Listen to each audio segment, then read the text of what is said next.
Only when you get older do you realize. Don't be too naive. Even the most loving couples can't afford to ignore these five crucial things. There's a woman I know in my circle of friends. Let's call her Linda, who went through a heartbreaking experience that almost broke her. She'd been married to her husband, Mark, for over 40 years. They were the kind of couple everyone admired. Loving, supportive, and inseparable. But when Mark suddenly passed away in a car accident, Linda was completely unprepared for the wave of challenges that crashed down on her. Why? Because, like many spouses in long marriages, Linda had leaned heavily on Mark for almost everything, from managing finances to handling the household and even navigating social situations. She'd always seen herself as a bit like a child when it came to life's practicalities, relying on Mark to take care of all the grown-up stuff. When Mark was alive, friends and relatives admired how lucky Linda was. For decades, Mark was the one who cooked almost every meal, something Linda rarely did. She probably cooked fewer than 10 times in all those years. Whenever Mark had to travel for work, he would often prepare meals in advance for her, or she'd order takeout. Linda didn't worry much about childcare because her in-laws helped out, and Mark's parents even helped find her a low-stress job that didn't require much effort.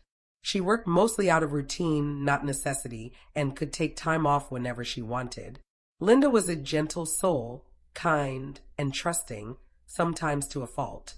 She was so sheltered and protected by Mark and others around her that she never developed a filter or sense of caution about people's true intentions.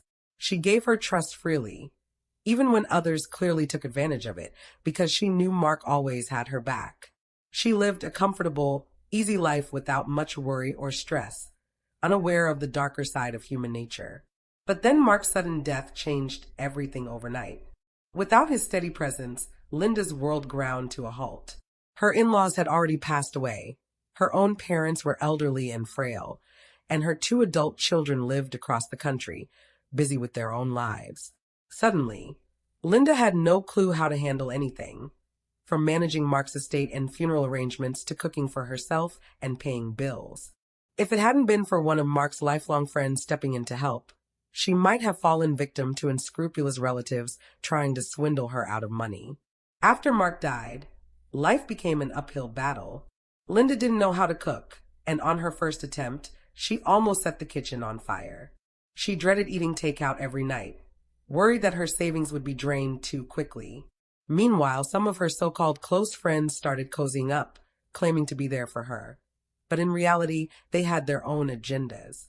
Afraid she would be a burden to her children and desperate to support herself, Linda decided to invest in a business opportunity promoted by one of these friends.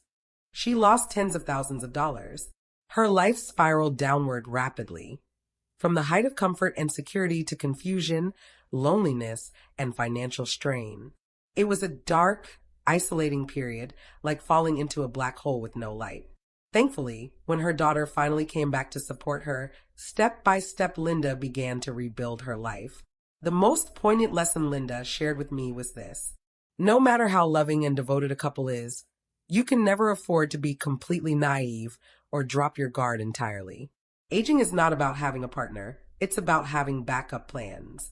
Many of us grow up believing that simply having a loving spouse is enough to guarantee security in old age. But that's a misconception that Linda's story helps us understand deeply.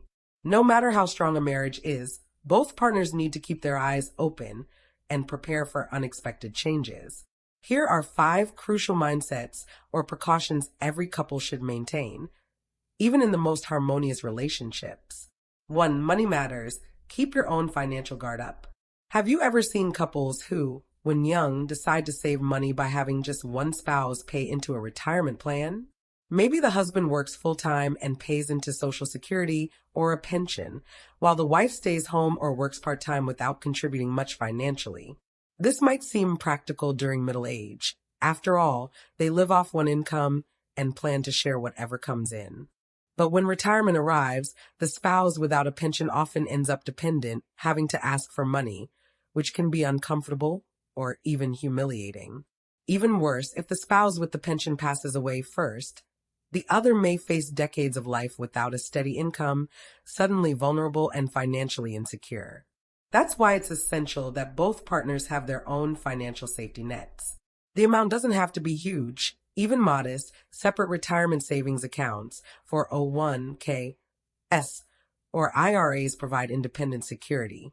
Couples should also agree early on about dividing assets like the family home, insurance policies, and emergency funds.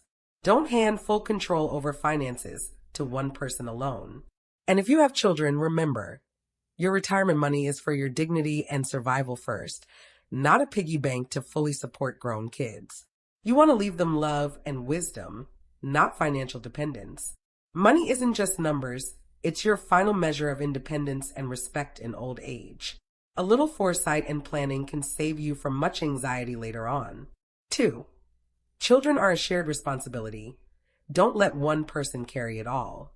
Many couples find themselves still parenting their adult children well into retirement, co-signing loans, helping with grandkids, lending money, or even housing them. Some even say, we lived our whole lives for the kids.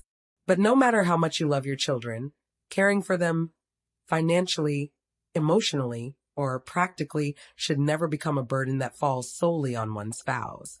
Raising and supporting adult children should be a joint decision.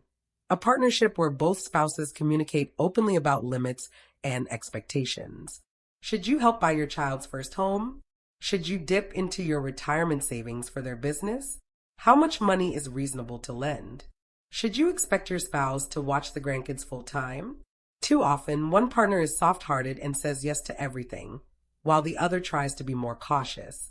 This imbalance breeds resentment, conflict, and eventually fractures the marriage and family. The key is to set clear boundaries together before exhaustion and depleted finances cause irreparable damage. Supporting your children is noble, but protecting your own well-being is a greater responsibility. When you take care of yourselves, you actually take care of your entire family better. 3. Caring for aging parents is a team effort, not a divide and conquer. As you grow older, you'll face the challenge of caring for your own elderly parents and that of your spouse's parents as well. One gentleman I know, Tom, once casually told his wife, "Mom's coming to visit next week." The first time, it was his mother-in-law. The second time, his own mother. His wife was initially excited but then disappointed, frustrated by the lack of clarity. Tom's simple response was profound. "Your mom is my mom. My mom is your mom. We're family now." This attitude, embracing both sets of parents as our responsibility, is a hallmark of mature, healthy marriages. Too often, couples fall into a trap where each does their duty to their own family but neglects or resents the others. This divides the household and weakens the example set for children and grandchildren. Especially in late life, refusing to care for your spouse's parents can cause deep hurt, alienation, and erode the marriage. Instead, couples should agree to face these responsibilities as a team, whether it's splitting costs, sharing caregiving tasks, or making tough decisions together. Mutual support, not strict division, makes caring for aging parents manageable and strengthens your bond. 4. Watch your social circle, guard your heart and wallet. When you lose your spouse and your health starts to decline, your social landscape can shift dramatically. Some relatives and friends may suddenly show more interest, but often their motives are far from pure. You might meet people who seem caring but actually want to pry into your finances, learn about your savings, or push risky investments. Others might act helpful, but are really trying to drive wedges between you and your children or other family members. It's vital to maintain a healthy skepticism, even toward those closest to you. If someone repeatedly asks about your bank accounts, property deeds, or insurance policies, keep your distance. Avoid lending money without clear agreements, especially to people who say, "We're family, you don't need a contract." Don't fall for promises of safe, high-return investments. And don't worry about offending people by setting firm boundaries. In old age, protecting your assets and dignity is your responsibility, no one else's. True relationships are built on mutual respect, not on how much you give or lose.